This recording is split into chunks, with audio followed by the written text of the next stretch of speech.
Back to news. ఓవైపు కాపు నాయకుల నినాదాలు, మరోవైపు పోలీసుల హెచ్చరికలు. కిర్లంపూడి వేదికగా కాపు ఉద్యమం మరోసారి వేడెక్కుతోంది.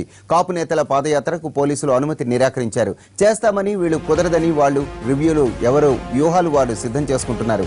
ఇంతకీ కిర్లంపూడి కేంద్రంగా ఏం జరుగుతోందని టెన్షన్ పడుతున్నారు ప్రజలు. కాపుల్ని బీసీల్లో చేర్చాలంటూ కాపు నాయకుడు ముద్రగడ పద్మనాభం ఉద్యమం చేస్తున్నారు. అయితే తొలి సభతోనే విధ్వంసం జరగడంతో అప్పటి నుంచి ఆయనపై పోలీసుల నిఘా ఎక్కువైంది. ఎలాంటి అనుమతి లేకుండా ఏ కార్యక్రమం చేయకూడదని పోలీసులు ఆదేశించారు.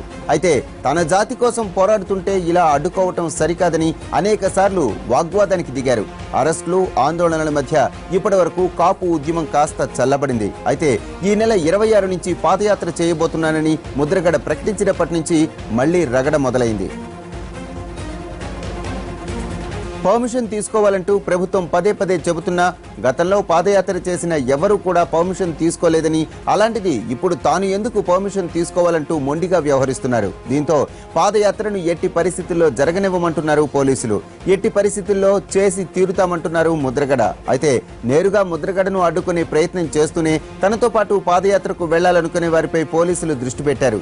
ఎక్కడికక్కడ స్టేషన్లకు పిలిపించి మరీ కాపు నాయకులకు వార్నింగ్ ఇస్తున్నారు పోలీసులు. అనుమతి లేని పాదయాత్రల్లో పాల్గొంటే కేసులు తప్పవని, అనవసరంగా కేసుల్లో ఇరుక్కోవద్దంటూ యువతకు కౌన్సిలింగ్ ఇచ్చే ప్రయత్నం చేస్తున్నారు పోలీసులు. ఇప్పటికే తూర్పుగోదావరి జిల్లా అంతా సెక్షన్ 30ని అమలు పరుస్తున్నారు. ఇప్పటికే కిర్లంపూడిలో 144 సెక్షన్ అమల్లో ఉండగా త్వరలోనే జిల్లా అంతటా 144 సెక్షన్ కూడా పెట్టే ఆలోచనలో ఉన్నారు పోలీసులు.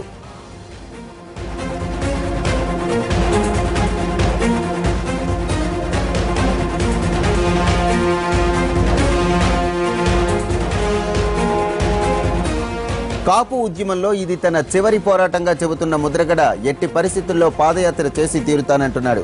పోలీసులు ఎక్కడ అడ్డుకుంటే అక్కడి నుంచే పాదయాత్ర చేసి మళ్లీ మొదలు పెడతానంటున్నాడు. తన స్వగ్రామం కిర్లంపూడి నుంచి 3 జిల్లాల మీదుగా అమరావతి వరకు పాదయాత్ర చేసే ఆలోచనలో ఉన్నారు.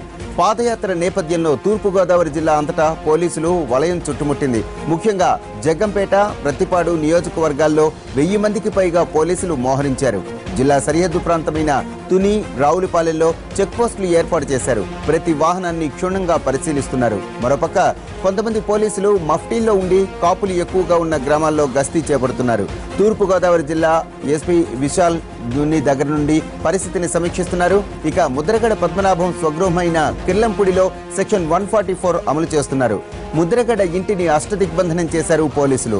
మీడియాను సైతం ముద్రగడ ఇంటిలోనికి వెళ్లకుండా ఆపుతున్నారు. మొత్తానికి ఒకవైపు ముద్రగడ, ఇంకోవైపు పోలీసులు, మరోవైపు టీడీపీ నాయకులు ఎవరికి వారు ప్రకటనలు చేస్తూనే ఉన్నారు.